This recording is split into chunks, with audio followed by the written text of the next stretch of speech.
It's Friday evening. Afternoon.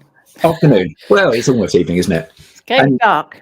Yeah, it is, isn't it? And welcome to everybody to another exciting episode of that album. And I'm joined by Sue. And here we are, Dire Straits.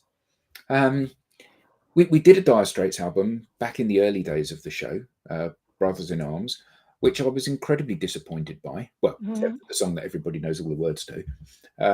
Yes. And this, although I'm familiar with some of Dire Straits stuff, this is not an album that I had particularly listened to. So it was quite an interesting week for me listening to this. Oh, excellent. And that sounds like I'm damning with faint praise, and I'm not. And it's been really good listening to the album, and it's been really good exploring the knopflerness of the world and what he does and who he is. So come on, 1980. Yes. Why this album? Well, okay, this is Dire Straits' third album. It's my difficult second album because this is the second album that I'm talking to you about, completely different to the first. But it's a really important album, firstly, for them, because during the recording of this, his Mark Knopfler's brother, David, left the band to pursue a solo career. And there were just three of them in the band. So they'd been going for 3 years. And there are two important new people who were added to the band for the recording. And one of them is a keyboard player called Roy Bittan, who plays with the E Street Band, who's famous, right? But this is 1980. 1980 is a very particular time. And in 1980, I was 14 years old and living on an army base in Germany. Wow. Yeah. Well, that is actually quite exciting. So I'm obviously hugely older than you. So I was more than 14. But really interesting. So at this time, 1980. So this will give it context of people of our sort of era. Brighton Naturist Beach opened. The riots in Bristol, St Paul's.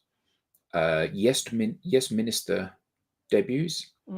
Radio Caroline sinks. The SAS stormed the Iranian embassy. Insider trading is made illegal. Insider trading was made illegal in 1980. That worked, didn't it? Yeah, absolutely. Alexandra Palace catches fire. Oh dear.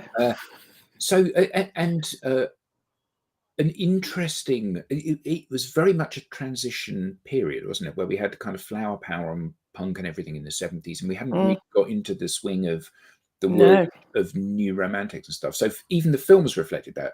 Stir Crazy, Superman 2, Flash Gordon, Smokey and the Bandit, Airplane. So a huge diversity. And The Empire Strikes Back, obviously one of the best films. Obviously. But a really good year because of that kind of melting pot and that transitioning. A really good year for music. So Back in Black, Peter Gabriel, Iron Maiden, Boy, Ace of Spades, Talking Heads, Remain in the Light, The Game, Queen, Kings of the Wild Frontier, Adam and the Ants. So a huge breadth of really innovative music coming out. I did go and see Queen play in Bremen in 1980, actually. Nice. With the school. Weirdly. Nice. Yeah, absolutely. Yes, it was a strange time, and it was I was just on the cusp of a new life because in 1980 my dad started looking for a job teaching in a school in the UK, because when you hit 40 in British Forces schools, as a teacher in British Forces schools, you have to retire. Right. Weirdly, yeah. So we came in 81. We came back to Britain, and I hadn't lived here for 10 years, and actually not properly since I was 18 months old. So it was a whole new world that was going to be happening. But the other thing about it, of course, was what listening to music was like in 1980 compared to now. Now this is 44 years ago. Oh, yeah. Which is just a scary concept, isn't it? I know. And we should listen to this album certainly in that context. But I mean, where I was, you could only access UK music because Germany had its own music scene, which was completely different, very middle of the road. Udo Jürgens, Heino, those people, if anybody knows about that sort of thing. So if you wanted to listen to UK music, you had to listen to the BFBS, and they played the chart show a day late. And you could watch Top of the Pops on BFBS TV. But that came out the Friday night, the night after it. I think it was the night, not the week after it aired in the UK. Yeah. And it was the same with all TV programs. Coronation Street was a week late and stuff like that. And there was just one channel. So you weren't going to hear an album. There was no streaming, no YouTube, No. none of it. So you had to buy the album. You had to go to the NAFI to buy an album like this and take a punt on it because you'd never heard it before. So you had to be a fan already. So your parents had to be a fan and so on. So I didn't, and the music itself wasn't getting any attention. So Sultans of Swing, obviously, Yeah. but then only briefly Mm. because it was a hit, almost a one hit at that point. Yeah. And then Romeo and Juliet, which is on this album, but just the single, not the album. So I didn't hear this album until I met my husband 2 years later. And that's when I discovered it. And I'm playing it recently. James Last. Yes. Yes. Exactly. Yes. And of course, in Germany, if you have someone singing, everyone claps. So everyone's in the audience clapping. It's just another world, right? And that's fine. I love it. I'm very nostalgic or about it. slapping their lederhosen. Well, it depends whether they're wearing lederhosen, but yeah, anyone who's singing, you always clap along, which is really strange. In this country, people think it's odd, but it's not odd over there. At least it wasn't odd over there in the 70s, let's face it. And my husband tells me that we have got a copy of this album somewhere, and he used to play it at all hours, as loud as he could bear, and play along on his guitar because he was a guitarist. We actually met when his band was looking for a singer, and I auditioned to be a singer in 1982. You got the yes. Oh, fantastic! Yes, we were a very short-lived band. Nothing special, just school band playing the local sailing club, that sort of thing. But so this is quite an important album, really, because it reminds me of that time in my life when it was released before I came back from Germany, and I found it after I came back from Germany. But I do have another reason for choosing this album, which is, well, I thought I was looking for a Dire Straits album because we were talking about possibly doing Dire Straits, and this album really hangs together as a piece, and is very much of its time as well. And there's a lot in it that's of its time and interesting and prescient and so on. And also, I think it has a theme. I think there are theories that it doesn't hang together, but I think it really does have a theme. And the theme is about male perspectives on love, sex, romance, and desire. And virtually all the songs are really about that in one way or another. And I've always been interested in male songwriters writing about romance and love. And how to communicate with women, and actually using music to say things to women that they can't say out loud, deliberately or inadvertently. And I think this song is full of songs like that, and this album, and I found it really interesting going back to listen to it again and thinking about what it was about as well for this. Yeah. So I didn't pick that up, but I'm sure I will as we listen to it today. So as I said, we were talking about Knopfler. Obviously, basically, Dire Straits is Knopfler for the most part. And you were saying about him being a wonderful musician in the truest sense of the word, a fantastic songwriter, which of course he is. Yes.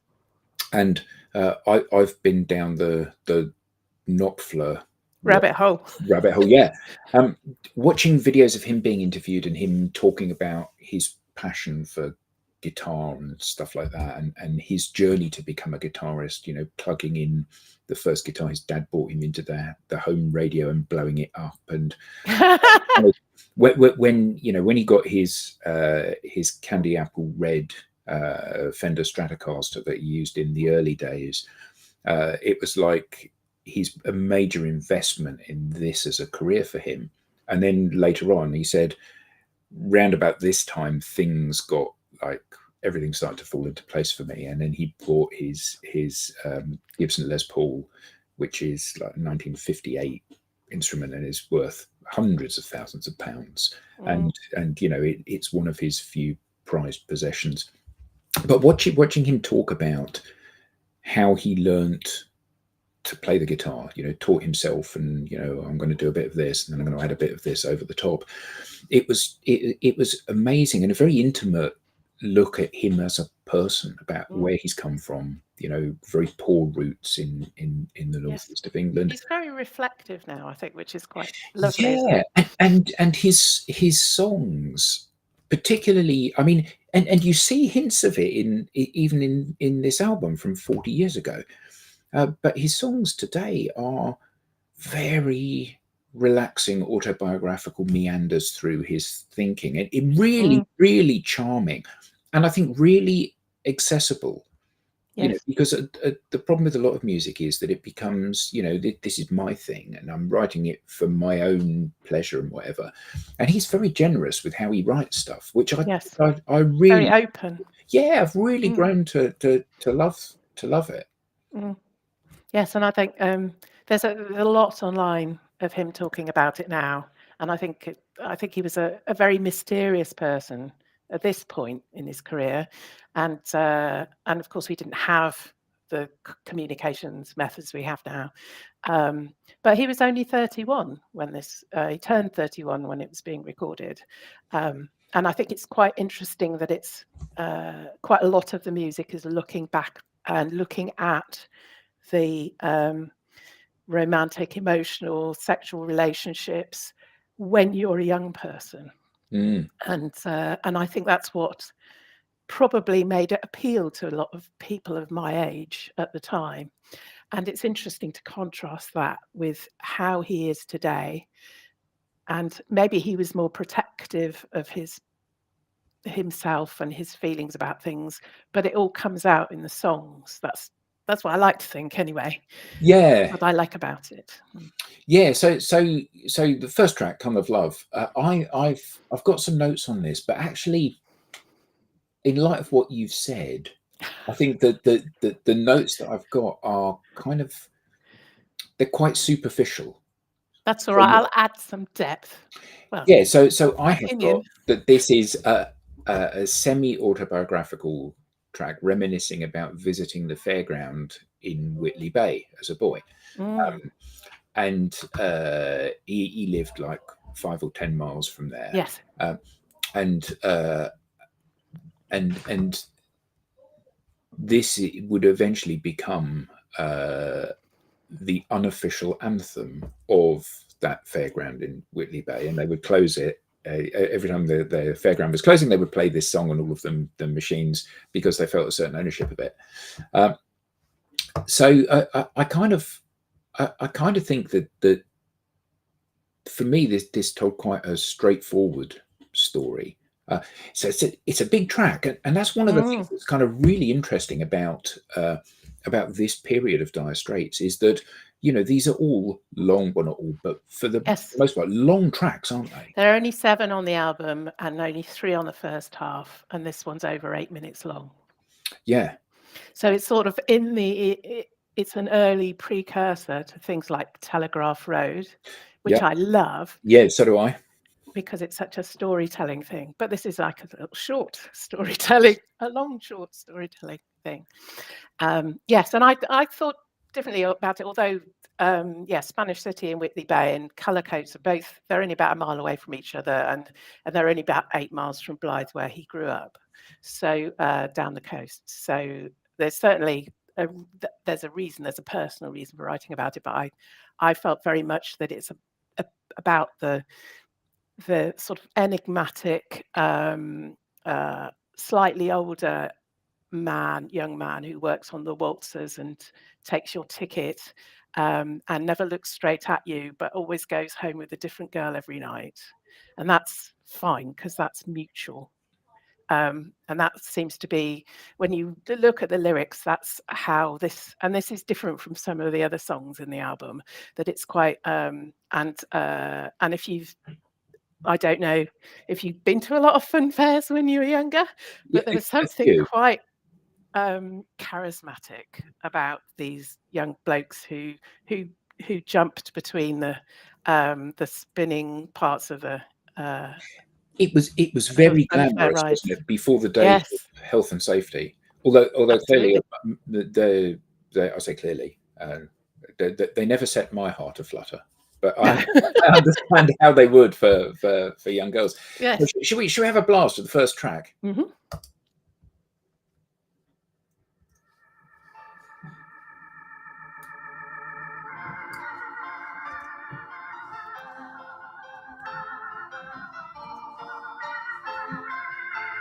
What a way to start an album. Yeah,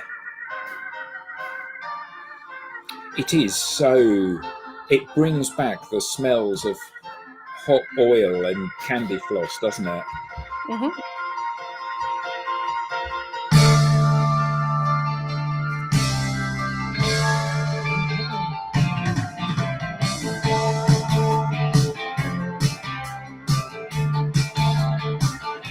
Been crazy on the waltz, but it's the life that I choose.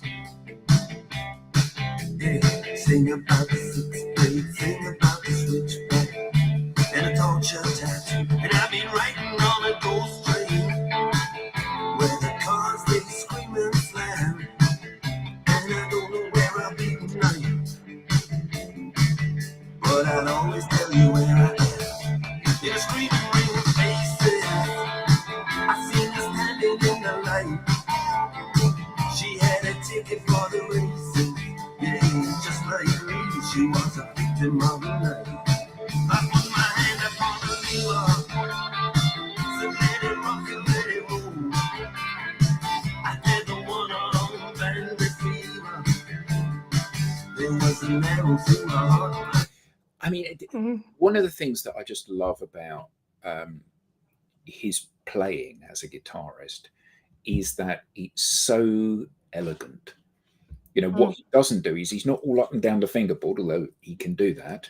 What he Yes. is it's so lyrical, and Yeah, all of these songs he plays with a degree of precision and delicacy that is really unusual, and he's using it very much as a storytelling tool, not mm, as an opportunity to show off his virtuosity, and it's really delightful. it is. And Yeah. anybody that plays the guitar go, oh well, I can play that, and they can, but they can't play it like this, Yes. and Well, that's and of course he wrote it, so he picked the notes. mm, Well, he's not copying anybody.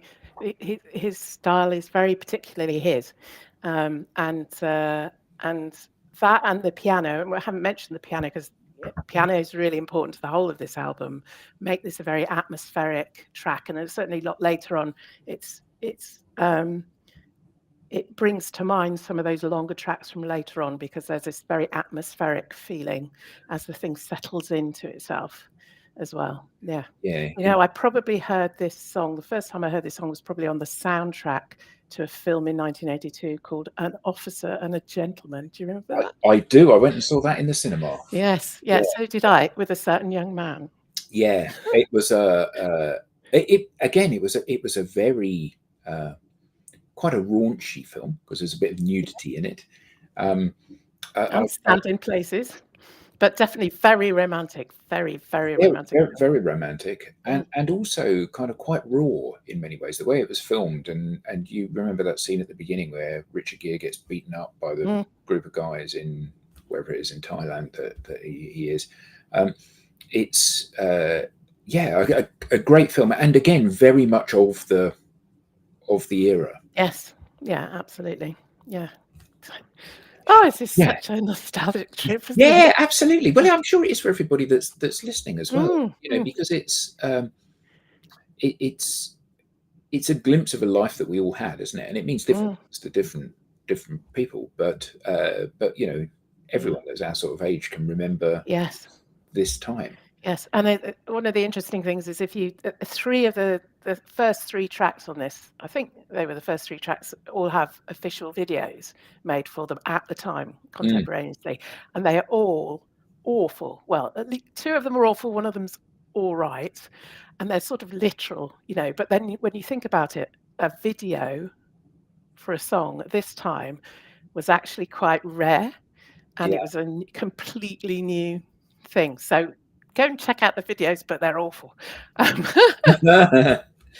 the other thing to say about this is the carousel waltz. I hate the carousel waltz, but that's because I hate the film Carousel, because of its storyline is absolutely appalling, in my opinion. And I was quite pleased when I discovered that. I thought that You'll Never Walk Alone was from the film Carousel, and it isn't.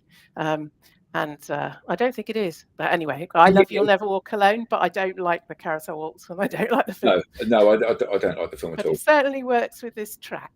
It does. So Romeo and Juliet. Now this is the only pop song, as far as I know, that has a resonator guitar in the lead part. So that's a resonator guitar, which has a very particular sound. And I knew you were going to talk about the guitar. Yeah, no, but it's and obviously this guitar crops up on the cover of Brothers in Arms. Yes, you know, a few years later, this very guitar that he uses to play the intro to this song. And I mean, it's classic Dire Straits, isn't it? This will be up there with Sultans of Swing and Brothers in Arms, as you know, they're half a dozen best known songs, won't it? Absolutely, and you know, I think it's considered, you know, one of the top 3 Dire Straits songs ever, extremely popular, but only got to number 8 in the charts. Which is strange, isn't it? Given that it's so kind of so well known and so well put together, and so, but I mean, ultimately, it could well be the fact that it's 6 minutes long. Yes, and it's one of those things about Dire Straits. I think that. And we were talking earlier about how they're sort of famous by luck more than anything else, because they're musicians first and pop stars second. They're the opposite of manufactured, and they're producing the music for the music's sake, not to fit into a little box that says, you know, 3-minute single. And it's the same with the album. The album might be double platinum now, but that took quite a while, and you know, it wasn't at the top of the charts or anything, but we can look back at it now and say this is a fantastic album. And the same with this track, really. Yeah. Well, let's have a burst.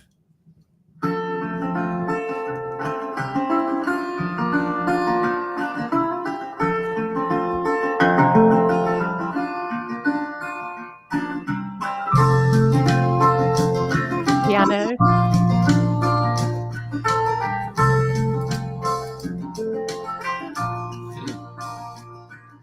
Yeah. A love struck Romeo, sing the streets of serenade, laying everybody low with a love song that he made. Find the streetlight, steps out of the shade, says something like, you and me, babe, how about it? Juliet says, hey, it's Romeo, he nearly gave me a heart attack. He's underneath the window, she's saying, hey, about how my boyfriend's back. You shouldn't come around here singing up to people like that. Anyway, what you gonna do about it? Juliet, the dice was loaded from the start, and I bet then you exploded into my heart, and I forget the movie song. When you gonna realize it was just that the time was wrong, Juliet. So interesting here, as you said, they made a video of Tunnel of Love, of Romeo and Juliet, and of Skateway, the next one. And it says in my notes here, Dire Straits made a video for this song along with the other two. All three were directed by Lester Bookbinder and sold on VHS as a compilation called Making Movies. MTV went on air a year later, but didn't play them. They were too long, too slow, and too cerebral for their audience. Oh, they weren't cerebral. Oh, that's what it says in my notes. Oh God! Oh, you should look at them. They are literal. Like you take the lyric and you make someone on camera do it. Nice. It's just awful. They're awful. But yes, you know, the entire genre of making movies, making video about songs, hadn't really taken off yet, and they really show that. But yeah, Well, it was a new art form, wasn't it? The music video at this point. absolutely, yes, very, and obviously without MTV really made it happen. So yeah, this was before MTV. Yeah. The other thing to say about this song is that it's not about Romeo and Juliet at all, because that's not the story. And you know, rather than their families being apart, this is probably more about the fact that the boy's in love with the girl has had her fun and moved on, and he can't cope with that. We've all been there too. I know, but what a vulnerable thing to write about, right? It's just wonderful. Yeah, it is, and quite strange from this period, which was all power dressing and shoulder pads. Yeah, absolutely. So the line, he's underneath the window, she's singing Hey La, my boyfriend's back, references the Angels, 1963. Yes, and there's going to be trouble. Yeah. So and because the other reference is West Side Story, and that's probably what I picked on up on the time, because my parents met in the 50s and they went to see West Side Story in the West End, and it was 1957, I think that. So and again, that's based on Shakespeare's Romeo and Juliet, but updated for New York. So yeah, yeah, one of my favourite musicals, actually. It's a lovely, lovely musical. Yes. Awful, lovely music. Yeah, the music is fabulous, isn't it? Yeah. Absolutely. Have you seen the film Maestro? No. Very good. Brad Okay. plays Leonard Bernstein in it, and it's sort of a biopic of his life and right. he had. Very good. Okay. Right up your street, I suspect. Thanks. So, Skate Away. This is my favourite song, actually, on the album, I think. Oh, right. Yes. It's very atmospheric, isn't it? Yeah. I mean, all three of them are, but yeah, this is fun. Lots of fun. There were a lot of roller skating songs in the disco area, but none like this one. Was what it said on one of the sites that I was referring. Story of a girl who skates her way around the city, listening to the rock station on her headphones. You know, it's well, the Sony Walkman had just been invented, hadn't it, at this point? Yeah, but it wasn't in the UK at this point. I mean, it was invented the same year, and when you look at the video, because this one has a video, she's listening to the radio song. She's listening to the radio, so we could record the top 20 on our tape recorders, but we couldn't take that music with us effectively anywhere. You had to Ghetto Blast, you could, but not in a truly portable way. No, that's right. And but we were really on the cusp of the hi-fi revolution, and it's interesting now to listen to this song and what it's saying and thinking this is 44 years ago, and now you can have music with you wherever you go. No wires even. It's just another world we're in now. Yeah. Well, perhaps the best example of that was Wired for Sound, Cliff Richard. Oh, yes. I never thought I'd say the best example of that. Yeah. So this is 6 minutes 40, but the single was cut down to 4 minutes 45, apparently. So here we go. Skate Away. Slow starter. Aren't we all?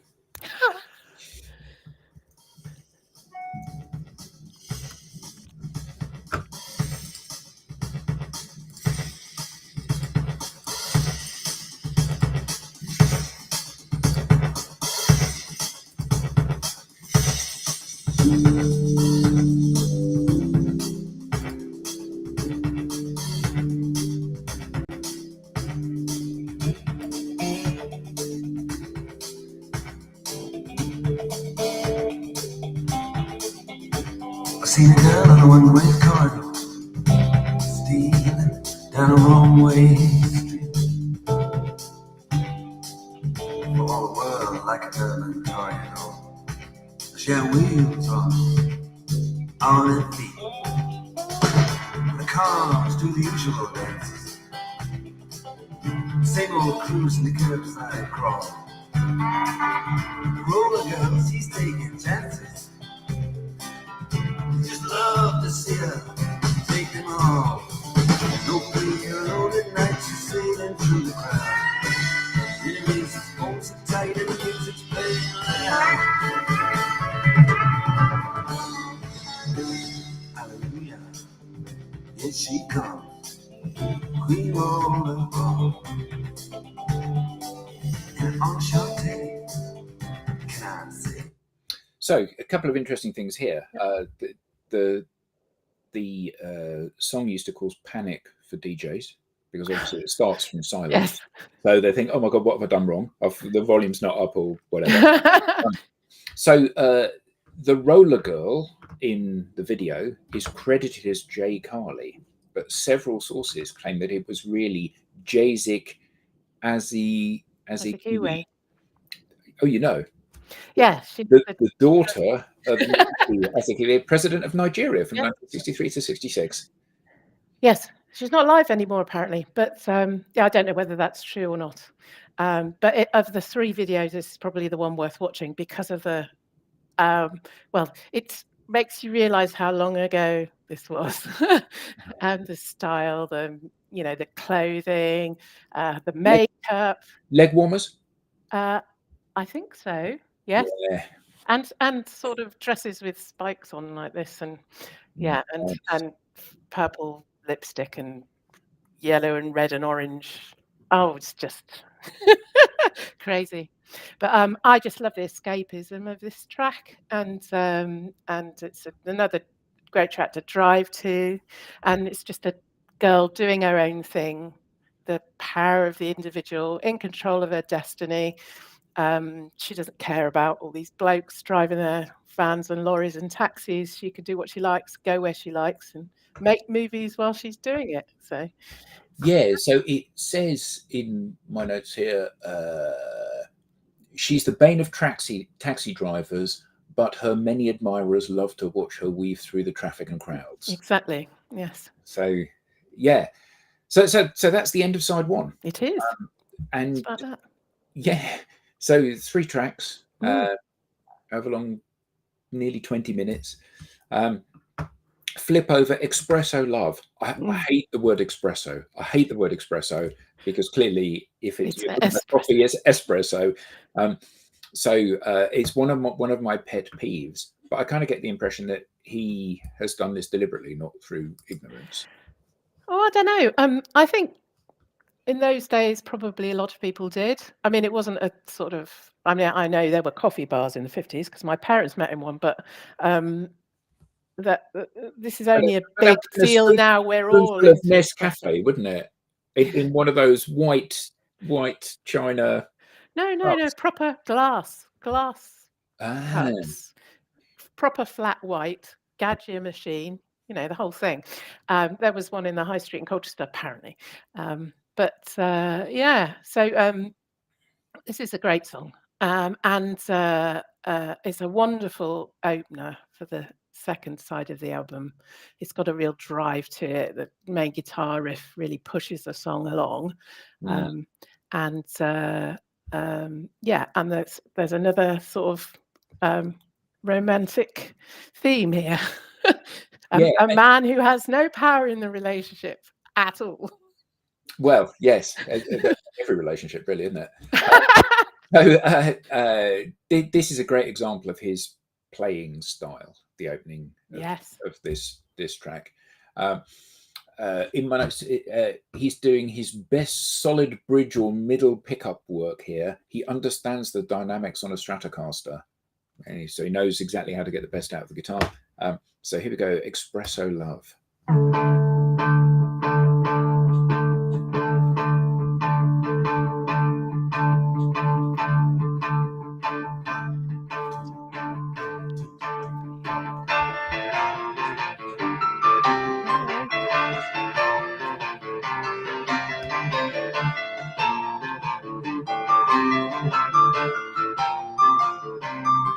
She gets the sun in the daytime.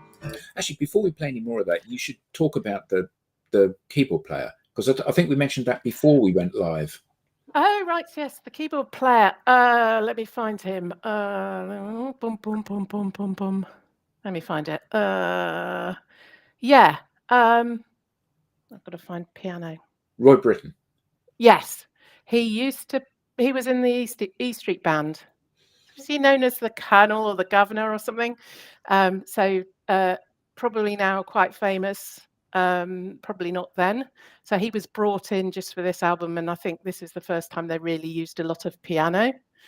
So I think piano is really important in a lot of the tracks. And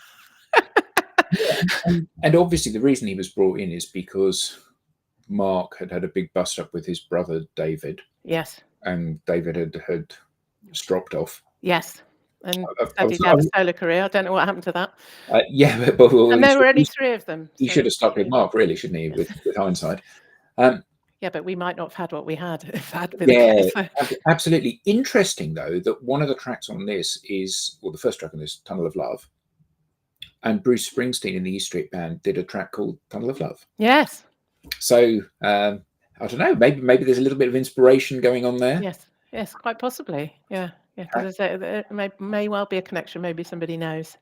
Yeah, so let's bounce back to the track. Yes. Perfume in the dusk, and she come out in the nighttime with a honeysuckle mask. Because she smells like a rose, and she tastes like a peach. She got me walking where the wildlife goes. I did anything to reach her, and she was waiting heaven. Heaven's in the world. Oh, she was waiting heaven. Heaven's in the world. This is just expressing love, you know. Crazy for the girl. Just crazy for the girl. Here she comes just to talk, but she's my lover. She's in the street. Wanna take a walk in a wild. So it was only after this album that the band solidified into the full line. So Hal was just on. It was Hal, wasn't it? Was it Hal, the keyboard player? Roy Britton. Yes. Yeah, he was it just for this album, and then Dire Straits were joined by keyboardist Alan Clark and guitarist Hal Linds. Yes. Interesting. They then played all the tour music, so the album was just made by the 3 of them, plus a session rhythm guitarist and Roy Britton.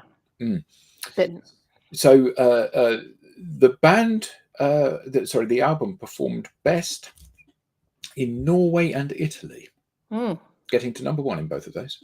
Yes, and not in the UK. Not in the UK, and to number 4, and Sweden as well, number 4, and then lower in all the other countries. So it's another slow burner. Yeah, it's interesting, isn't it, that a lot of this stuff that is either ahead of its time or encapsulates the period or is just a really polished piece of work.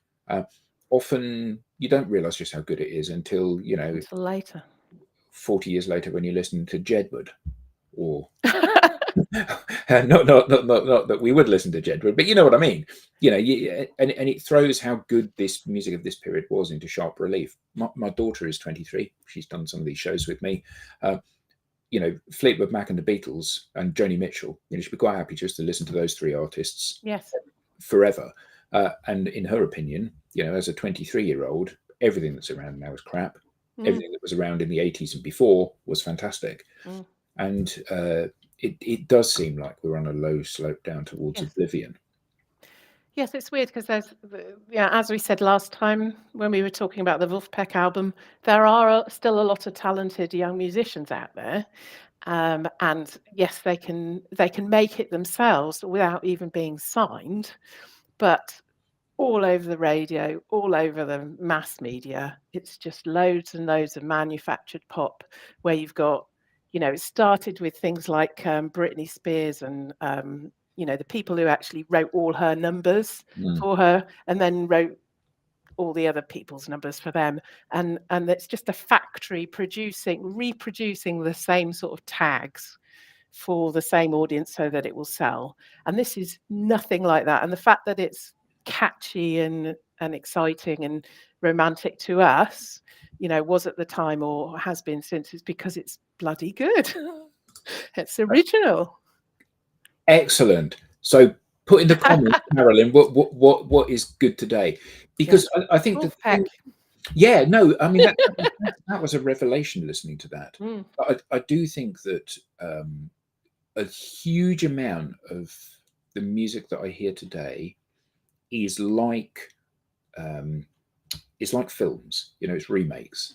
It's people doing varying quality covers of other people's stuff a lot of the time, and when they have a go at writing their own songs, they're lacking in the sophistication that stuff like this has got. And we sound like a couple of old farts. well, we are a couple of middle-aged farts. So hand in hand. This is my favourite song on the album. The sky is crying and the streets are full of tears. Yeah, well, great opening line. Yes, yeah. So this is another romantic scenario. So this is a young man who realizes that he's losing touch with his love. He's watching it happen and in slow motion, and there's nothing that he can do about it.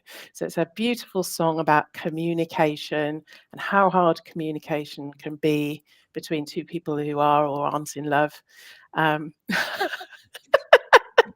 Oh God, why did you mention Shedford? Steer it wide berth. Don't go looking. No, don't go there.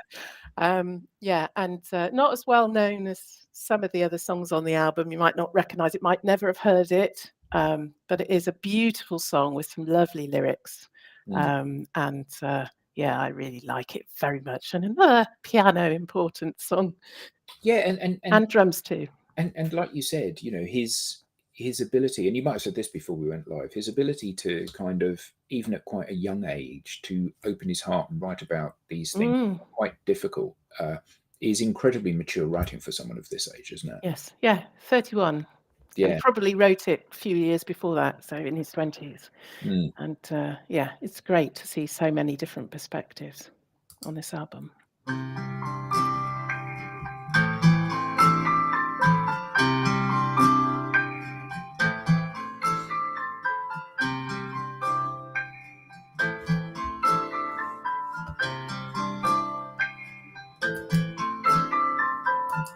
Sky is crying, the streets are full of tears. Rain come down, wash away my fears, and all this writing on the wall. Oh, I can read between the lines. Rain come down, forgive this dirty town. Rain come down, give this dirty town a drink of water. Drink of wine. If I've been hard, I never chose to. I never wanted no one else. I tried my best to be somebody you can trust. And like lovers are supposed to. As you'd sleep, I'd think my heart would break in two. The way that he sings is very, very relaxing to listen to, isn't it? It sounds like he's almost kind of just lying on his porch, rocking and playing and singing along to it. I find it makes the band and the music very accessible. Yes, it's sort of, and it's more about what he's singing rather than how he's singing it. It's not a performance as such as it's a, I don't know what the word is, but it's a confession. It feels very, emotive. I think that's the thing. It's it's obviously very heartfelt. I don't know whether it really was. I mean, there are no stories about this song like there are about some of the others, but because it's not famous, so nobody's been digging around trying to find some reason why he wrote it. But yeah, you and me go parallel together and apart. Mm. You keep your perfect distance, and it's tearing at my heart. Oh my God! Yeah, and Fabulous. it is, and I think that when you hear lyrics like that, it's because I think one of the so often the lyrics don't seem to fit the music, and they don't seem to fit with each other. And Yes. it's really nice when you have somebody that's able to write something which is really poetic, where all the lines scan and they've got Yes. the same number of syllables, and it all just kind of falls into place really Yes. effortlessly. It just feels right, doesn't Right. it? You couldn't Yeah, say absolutely. anything else. Yeah, that's just what it should be. Yeah, Hmm. perfect. Solid rock. Yes. Yes. Now, this is a sort of hark back to the sort of rock history, the previous work, I think, in a way. So, if anything, it's a departure from my theory about love, sex, desire, and vulnerability and romance. But it's about the about rock being a solid thing, reliable, trustworthy. You can always come back to it. It's always there. You can always come back to rock, and that's and it's very Chuck Berry, isn't it? Do you think? It is, and I thought it stands alone as something which is very different to the rest of the songs in terms of how it Yes. sounds. Very different to the rest of the songs on the album, and it's kind of almost like because I think that although I really like the second side of the album, there's 4 tracks, and they could almost all be the same if it wasn't for this one. Mm. Very, very similar in terms of the Yes. kind of the makeup of the It sort music. of livens it up a bit. It does. It's Mm. a breath of fresh air, Mm. and yeah, I mean, "Gonna live on solid rock" is a great line for someone that's a rock musician, isn't it? Yes, exactly. That's the point. Yeah, but I like the heart that you break is the one that you rely on. The bed that you make is the one you've got to lie on. When you point your finger because your plan fell through, you've got 3 more fingers pointing back at you. So here we go, solid rock. They're having fun, aren't they?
Fantastic, Yeah. fantastic. A real toe tapper. Yes, it is. And they're very, very often played in their live gigs as well, because it was very popular. Yeah. Understandably, one to get the crowd up on their feet and cheering. Absolutely, yes. And it's always different. And, there are lots of versions on YouTube that you can see, obviously. They played it in their Alchemy tour and everywhere. So yeah, very popular. Yeah. Which brings us on to the last track. Yes. Les Boys. Yeah, very interesting, and again, of its time. And I had a lot of discussions about this, and there's a lot of talk about it at the time. Well, more recently, probably. Some people think it's a poor ending. There have been reviews of the album that say, "Well, why did you put that on?" You know, and then there's a lot of comment about being a homophobic, that it's nothing like the other stuff. But if you think about this album as about a male perspective on love, sex, desire, and romance, then why wouldn't you have a song about discovering a whole new world of it? You know, I think it really needs to be seen in the context of when it was produced, so 1980. So, firstly, they'd been touring a lot for 3 years, you know, and they were about to get Grammys nominations for this. Um, I think the following year. Um, so they probably came across a lot of things that they hadn't seen before. They were probably in München in a bar. Yeah, but I think also, you know, the first line, Les Boys do cabaret, or Les Boys do cabaret. Uh, Les Boys are glad to be gay. Okay. And reading about that, and then further on, Les Boys got SS caps, leather straps. It reminds me very much of the visuals of Cabaret, the movie with Liza Minnelli, Yes. which is obviously about 1930s. It's Berlin counterculture. Yeah, Yes. Yes. yeah, and I think that the kind of the imagery that he's painting the picture of in this song absolutely aligns with my memories of having watched that film, you know, loads of times. Oh, yes. And I think that there's a, you know, it's that kind of the the rather nasty undercurrent of what was going on in that film. Well, it was not that much of an undercurrent. It was about the nasty things that were happening in Germany at that time. And I think that there's a strong sense of that for me in this. Yes. Um, Yes, that's interesting, isn't it? And there is a big culture.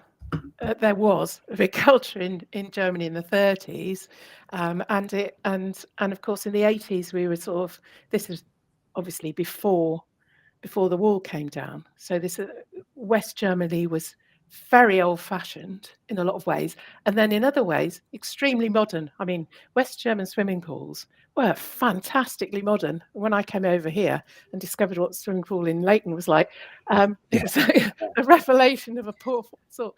But then the other thing, of course, is that when this was written, "Glad to Be Gay" was a Tom Robinson song that was written in '76. But it was only released in 1978, and Radio 1 refused to play it when the EP got into the charts. They refused to play that track from the EP. 1980 was before the AIDS epidemic, which was 81 onwards. It was before Section 28, which was the end of the 80s. So at the time, homosexuality was was what Larry Grayson did on the telly. Okay? Yeah, It was Kenneth Williams and Larry Grayson, and then in the UK, and then if you came across the actual gay counterculture, it was a completely different thing. At the time of, well, a few years later, we were living in London. My mother used to go into police stations and advocate for trans women to have what we'd now call trans women, transitioning men, to be given access to shaving gear. But she was really ahead of her time. You know, one didn't talk about that sort of thing, and one didn't talk about homosexuality in the 1980s. And in that context, and the fact that Mark Knopfler writes some first-person things, but he also writes a lot of third-person observational pieces about things that intrigue him. You know, I think it's the fact that it was on this album in 1980 is something we should celebrate, because I think it's unusual, and our attitude to these things is so much more healthy now than it was then. Yeah, and that's how I feel about it. I think it's a bit of fun. Yeah, but I would also say that, you know, the the 1980s was a troubling time, isn't it? Yes. And people today, young people today, have no idea what it was like living this. So you stationed out in Germany, you know, which was basically all of NATO's tanks lined up on the border. Yes. all of Russia's tanks lined up, or the USSR's tanks lined up on the border facing this way. Yes. And everybody sitting there with their arms folded going, go on, give us your best shot. And we were growing up in a time when, songs like 99 Red Balloons and all of that were really making it very, very obvious that we were teetering on a precipice. And, Yes. and a bit like the 30s in Berlin, right? Yeah, so many. Weirdly, a bit like now. Strange, isn't it? Keeps coming around. Absolutely. So here we go. The last track of the album, Les Boys. Les Boys do cabaret. Les Boys are glad to be gay. They're not afraid now. Not afraid now. A disco bar in Germany. Les Boys are glad to be a punk parade now. Les Boys got leather straps. Les Boys got SS caps. But they got no gun now. Oh, they gun. Get dressed up, get a little risky, got to do a little S&M. These days, it's all in fun now. Les Boys come on again for the high-class boys and the businessmen who driving in Mercedes-Benz to a disco bar in Oakland, Champagne. Honky tonk. To get the jokes that the DJ. Sorry, what did you say? Honky tonk. Yeah. Honky tonk piano. Absolutely fantastic, and a really great way to round out the album. I mean, I agree. it's nice because what's happened with Solid Rock and then this is it's taken an unexpected turn, hasn't it? And interestingly, with the honky tonk piano, almost back to the sounds that were being at the beginning, very beginning of the album. So it's encouraging you to take the record, flip it over, and go back, play it again. Yeah, absolutely. And I think that one of the nice things about an album that does that is that it shows that it's been conceived as a whole thing, rather than just a bunch of tracks, albeit good tracks in some instances. But 8 good tracks do not an album make. Well, a best of album, but not an album. And you said at the very beginning that you thought this was conceived as a whole, as a telling a very coherent story and with very coherent themes. Yes, clearly it is. It's great. Yes. It has been a fantastic week listening to this, and I think partly because it's something fresh, which in fact odd for me that I'm getting increasing enjoyment from listening to things I've not really listened to before, because I've always been a bit of a kind of know what I like and like what I know music. Oh, we're gonna have to pick something really weird next. But this has been really accessible, because some stuff like that you haven't heard before can seem quite exclusive, can't it? Where if you're in the know, hard work. Yeah. And this isn't that at all. You can sit and let it wash over you, and you can get enjoyment from it the first listen. Yes. I think that's the mark of great music, Absolutely. is that it pulls you in. So thank you so much for being a fantastic co-host. And My pleasure. Look at Yayan's comment here. Adam, more Sue, please. So the fans have spoken. Thank you ever so much. And next week, you said something completely different. Next week, I'm being joined by Adam Broadway, and we're going to do a bit of Dead Can Dance. Oh, now Dead Can Dance, a band I love. Not an album I know from them though. So good. Will be really cool. So excellent. For anyone that's not familiar with Dead Can Dance, you should be, because it's tremendous. Okay. So until then, let's have a little bit more of a burst of that to play us out. And thank you all very much indeed. Thank you particularly, Sue, and see you next week. You're getting nervous and you make mistakes.